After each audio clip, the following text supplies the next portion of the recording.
Have you ever pondered about the intersection of life, death, and meaning? If you have, then you're in for a treat. Today we dive into the moving and profound narrative of When Breath Becomes Air by Paul Kalanithi. This is not just another book, it's an emotional journey that explores the very essence of existence. Paul Kalanithi, a renowned neurosurgeon, finds himself on the other side of the diagnosis table when he learns he has terminal cancer. His world turns upside down, and he is compelled to confront his own mortality. But rather than succumbing to despair, he embarks on a quest to understand what makes life worth living when death is imminent. His journey takes us through the labyrinth of life, the specter of death, and the relentless pursuit of meaning. It's a poignant exploration, and a testament to the human spirit. Join us on this profound journey of introspection and meaning through the lens of Paul Kalanithi. What sparks the journey to become a healer, a doctor? Our protagonist, Paul Kalanithi, was not always destined for the white coats and sterile halls of a hospital. In fact, his early life was steeped in the rich lore of literature. He was a voracious reader, devouring books that spanned across genres, time, and continents. Paul was particularly enamored with the works of celebrated authors like Samuel Beckett, T.S. Eliot, and Friedrich Nietzsche. The human condition, as depicted in their works, fascinated him. As he delved deeper into the world of literature, he found himself wrestling with questions about life and death, about what makes us human, and about our place in the universe. It was a quest for knowledge, a thirst for understanding the intrinsic workings of life and death that guided him towards his future path. Despite his love for literature, Paul felt an irresistible pull towards the sciences. He yearned for a more tangible grasp of the human condition, one that could be empirically tested and verified. And so he made the decision to pursue medicine. Medicine, for Paul, was not just a profession, but a calling. It was a chance to delve into the deepest mysteries of human existence, to understand the mechanics of life and death from a scientific perspective. The decision was not an easy one, but Paul was unflinching in his resolve. His fascination with the human mind and its complexities eventually led him to choose neurosurgery as his specialization. Neurosurgery, a field that deals with the intricate workings of the human brain, offered him a unique opportunity to explore the very essence of what makes us human. In his journey to become a doctor, Paul exhibited an unwavering commitment to his quest for understanding the human condition. Each step he took, each decision he made, was driven by this relentless pursuit of knowledge. And it was this pursuit that transformed him from a lover of literature into a healer of the human body. The decision to delve into the mysteries of the human brain set the stage for a life of exploration and discovery. How does one balance the rigors of neurosurgery and personal life? This question was a constant companion to Paul Kalanithi as he navigated his medical career. A career that was not just a job, but a calling, a passion, a journey that was as demanding as it was rewarding. Paul found himself in an intricate dance of life and death, of hope and despair, as he delved into the intricate workings of the human brain. Neurosurgery was not just about precision and knowledge. It was about empathy, about understanding the human story that each brain held. Each day brought new challenges, but also new rewards. A successful surgery, a patient's smile, these were the moments that made the long hours, the sleepless nights, worth it. And it was during these years of intense professional growth that Paul met Lucy. Like Paul, Lucy too was a doctor. Their shared passion for medicine, their mutual understanding of the demands of their profession, laid the foundation of their relationship. They found in each other not just a partner, but a confidant, a pillar of strength. Their marriage was a beautiful amalgamation of love and respect. They faced the challenges of their demanding careers, the long hours, the emotional toll, together. They celebrated their triumphs, big and small, together. They were each other's safe haven in the storm, each other's beacon in the dark.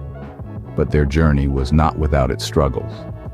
The constant juggling act of personal and professional life, the strain of constantly being on call, the emotional toll of dealing with life and death situations, all these tested their bond.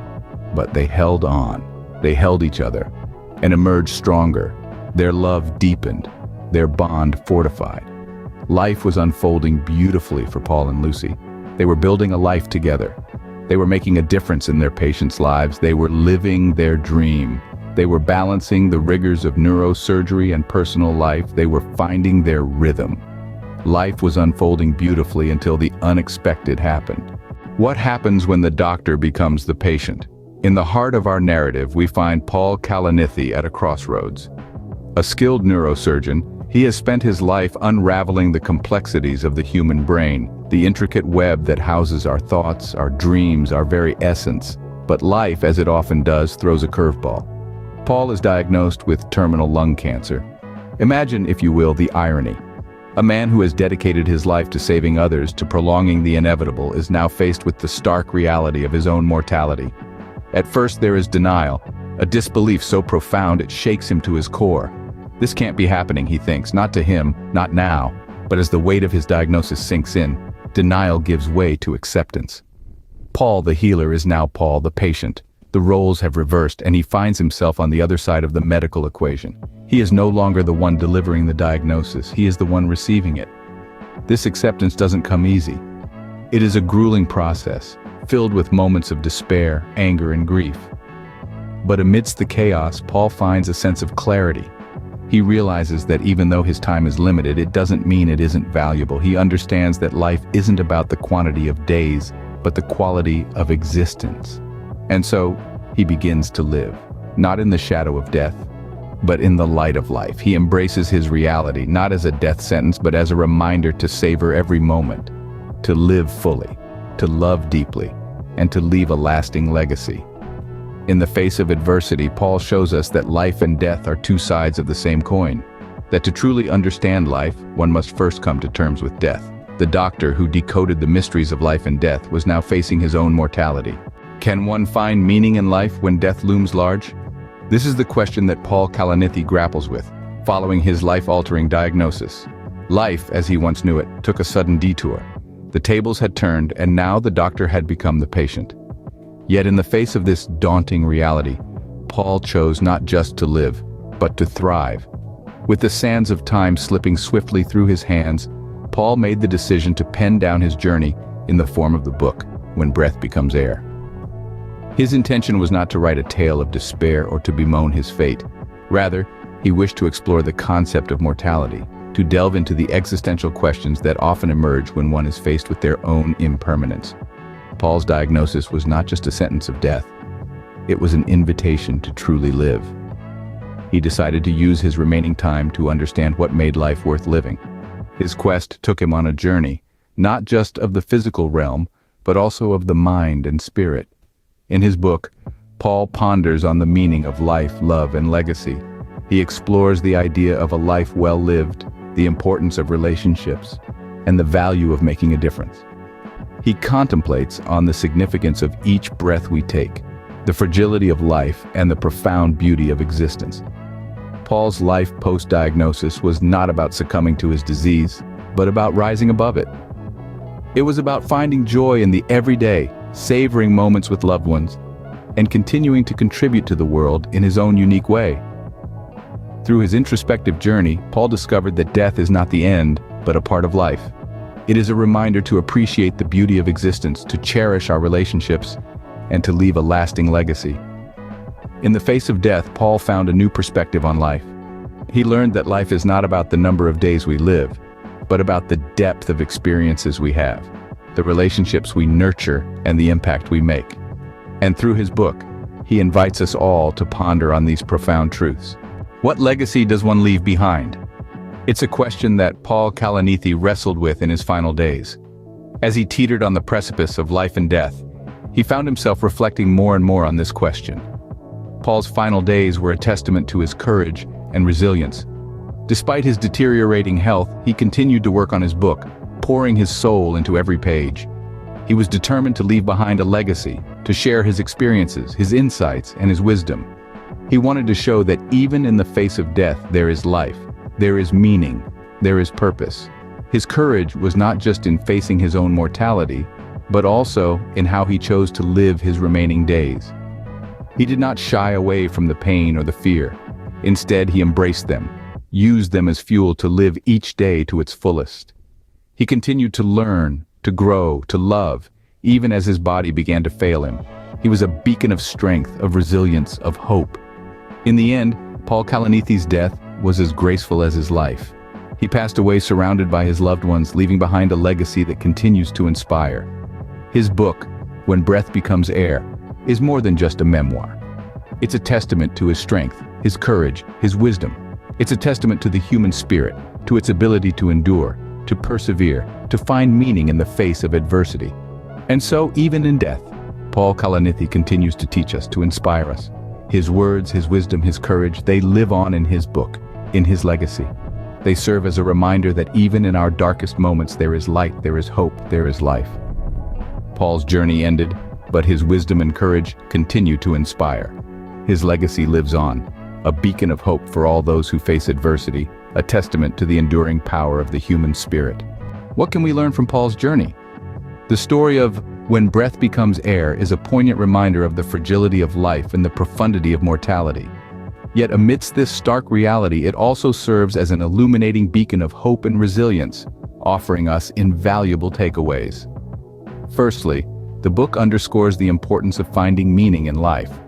Paul Kalanithi, a promising neurosurgeon, was faced with a life-changing diagnosis. Yet he chose to spend his remaining days seeking answers to profound questions about life and existence.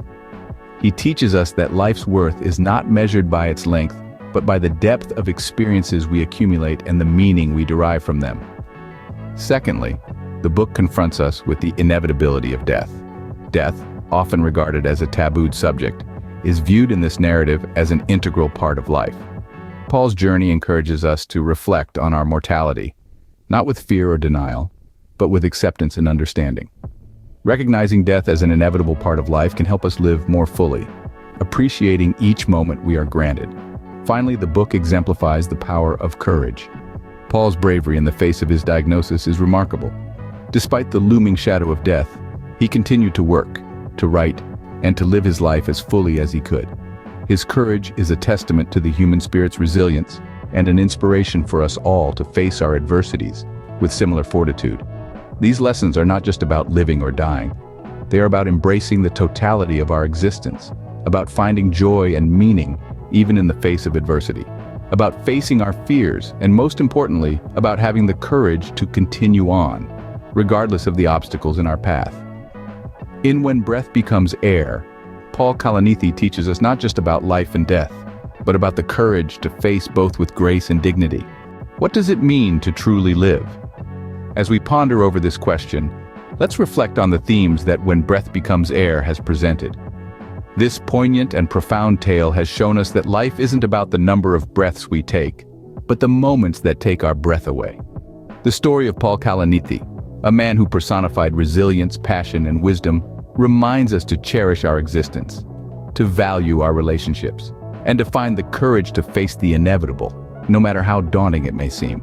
It also underlines the significance of finding our own meaning in life, irrespective of the circumstances we find ourselves in. This book is not just a memoir of a life cut short by illness, but a testament to the power of the human spirit and the enduring quest for understanding. As we close this journey with Paul Kalanithi, we are reminded to breathe, to live, and to find our own meaning in the ebb and flow of life.